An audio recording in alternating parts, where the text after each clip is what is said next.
que tengas muchos juicios y los ganes. Esta es la famosa maldición gitana que una persona que te odia te puede lanzar porque te desea que tengas muchos pleitos legales, porque los pleitos legales terminan desgastando y arruinando a una persona. Esto traducido al mundo de la geopolítica no es más que un país le desea a su rival que tenga muchas guerras aunque las gane, porque las guerras normalmente terminan arruinando a cualquier potencia. En este video vamos a analizar el rol de las potencias militaristas y cómo las continuas guerras terminan arruinándolas. También vamos a revisar cómo es posible que Rusia, a pesar de que pueda ganar esta guerra de Ucrania, puede terminar arruinada. Quédate y te cuento más. Ningún país se ha beneficiado de una guerra larga o de muchas guerras al mismo tiempo. Esta es una historia conocida, le pasó a la España imperial, que en plena época de auge se involucró en demasiadas guerras religiosas, comerciales y terminó arruinada beneficiando a la Gran Bretaña. Lo mismo le pasó a la Francia napoleónica, que se involucró en demasiadas coaliciones y guerras y terminó arruinando el imperio naciente de Napoleón. También podemos citar el caso del Imperio Otomano, que también se involucró en demasiadas campañas militares continuas y terminó arruinada. El caso más paradigmático es de la Esparta, de la época antigua, un estado militarista en toda regla, muy eficiente para hacer la guerra, famosos guerreros, pero que al final terminó sucumbiendo a una serie de errores, digamos, de índole política, demográfica, social, que impidieron que el país pudiera ser sostenible en el tiempo y a pesar de ganar la guerra del Peloponeso, terminó arruinada unas décadas después.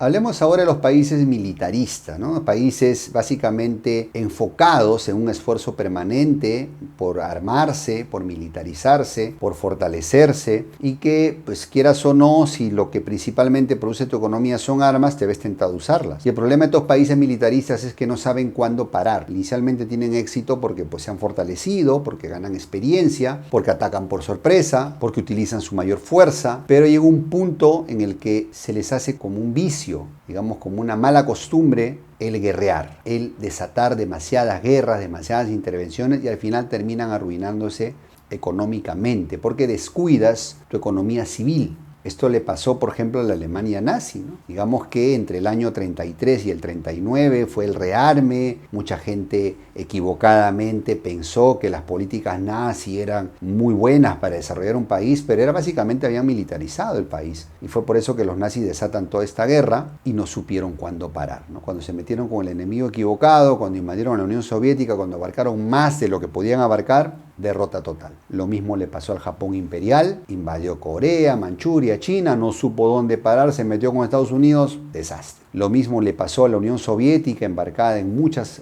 intervenciones políticas en todo el mundo, un país militarizado ampliamente, carrera armamentística con Estados Unidos, arruinado económicamente, después de la perestroika se derrumbó totalmente. Y lo mismo le está pasando a Estados Unidos en este momento. Todo el mundo coincide que Estados Unidos tiene un espíritu muy intervencionista a lo largo del mundo, con muchas bases militares en todo el mundo, con mucha presencia en campañas militares en todo el mundo y en todo momento, y esto está arruinando la economía americana. Hechos concretos. Estados Unidos al término de la Segunda Guerra Mundial, 1945, representaba el 50% del PIB mundial. En este momento, año 2023, representa poco más del 20%.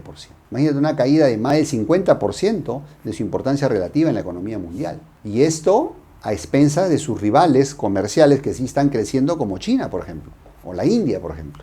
Entonces no es casualidad, la Europa colonialista, postcolonial, no ha logrado recuperarse a pesar de sus esfuerzos. Francia aún sigue metida en África en muchas campañas y pues ahí tiene los resultados. Vamos a hablar en el siguiente capítulo de Rusia también.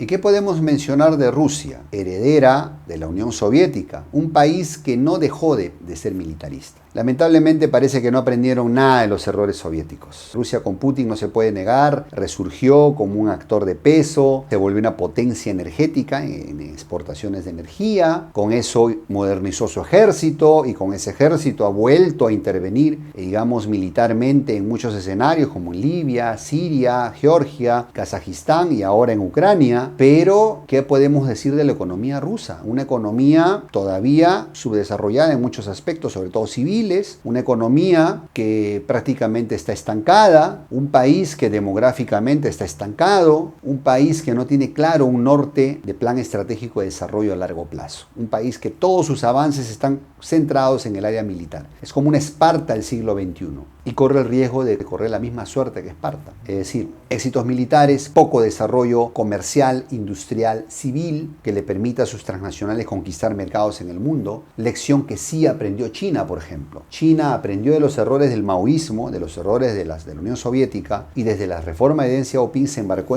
agresivamente en una modernización industrial, tecnológica, económica, capitalizarse, abrirse al mundo en exportaciones, fortalecer sus transnacionales, y en este momento el PBI PPA chino ya superó al estadounidense y está muy cerca de superarlo en PBI nominal. Ahí están los hechos concretos. Mientras China tiene cimientos fuertes de ingresos económicos con los cuales financiar su modernización militar, Rusia, en lugar de invertir esos recursos energéticos en modernizar su industria y su economía, se centró en lo militar. ¿Por qué? Por esa nostalgia imperial soviética que tienen los rusos. Y es un país que, a diferencia de China, es un gigante con pies de barro. Es una especie de Esparta del siglo XXI y puede acabar igual que la potencia helénica. Y entonces, ¿qué podemos decir de este 2023? Guerra de Ucrania, guerra europea, dos bloques, Rusia, OTAN, una guerra europea en toda regla, es una guerra autodestructiva entre ambos bloques, se van a terminar desgastando, arruinando económicamente, como está pasando en este momento. Los ingresos rusos han caído, los ingresos europeos también, las industrias europeas se van a Estados Unidos, se está desindustrializando Europa, y son dos regiones en declive demográfico, mientras sus rivales comerciales China, India, sudeste asiático se fortalecen porque están creciendo en paz, en desarrollo, y tenemos el contraste. Esta mentalidad, digamos, militarista, europea, rusa, estadounidense, que solamente creen en el win to loss, en el ganar-perder, en el que para que yo gane tú tienes que perder, y entonces por eso te tengo que invadir, por eso te tengo que someter, y tal cual cortados por la misma tijera, no se puede negar. Rusia, Estados Unidos, mismo estilo, y de invasiones e intervenciones, mientras tienes el sudeste asiático dándote el ejemplo contrario, el win to win, ganar, ganar. Ellos crecen por soft power, por comercio, por industria, por exportaciones, por inversión, y ahí van a todo vapor rumbo al desarrollo, mientras Occidente, con Rusia incluida, van rumbo a su ruina por solamente estar en esa mentalidad de hard power, ¿no? De la bota militar. Entonces ahí tenemos muy claro el contraste de ambos bloques y caminos.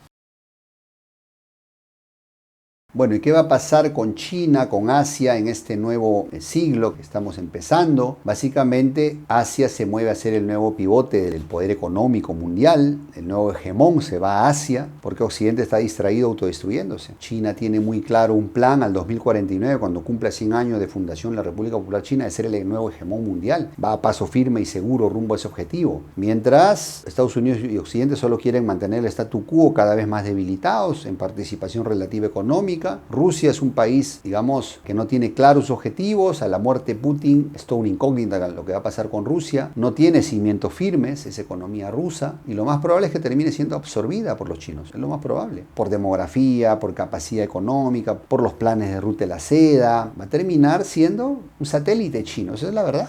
Aunque a mis amigos rusos no les guste lo que estoy mencionando, pero es que se impone siempre, digamos, la capacidad económica, siempre una potencia más grande, una potencia más inteligente termina absorbiendo a los antiguos poderes.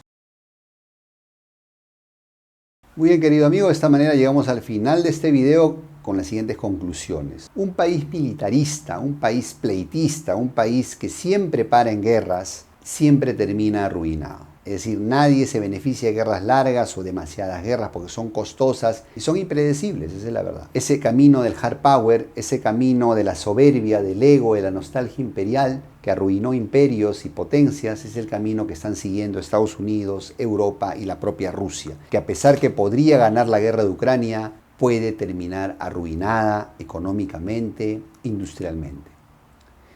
Mientras por el otro lado tenemos el camino asiático, liderado por China, India, sudeste asiático, que es el camino del soft power, el camino del libre comercio, de la industria, de la inversión, ese camino que está recorriendo Asia y que está llegando a niveles de desarrollo de nivel europeo. Ahí tenemos el otro camino, el camino del desarrollo en paz, Y eso es algo que en Latinoamérica deberíamos tomar nota, porque es el camino que nos debería tocar seguir, en lugar de estar en debates estériles, izquierda-derecha, y estar defendiendo un amo al otro y siendo carne de cañón como Ucrania, hablar de políticas de desarrollo, política industrial, política educativa, política tecnológica. Entonces, en este video vemos muy claro esos caminos diferentes y el que nos conviene tomar con inteligencia en Latinoamérica. Espero que este video te haya gustado, espero tus comentarios abajo, ya sea que estés en acuerdo o en desacuerdo. Te mando un gran abrazo y te veo en el próximo video. Unidad siempre, hasta la próxima.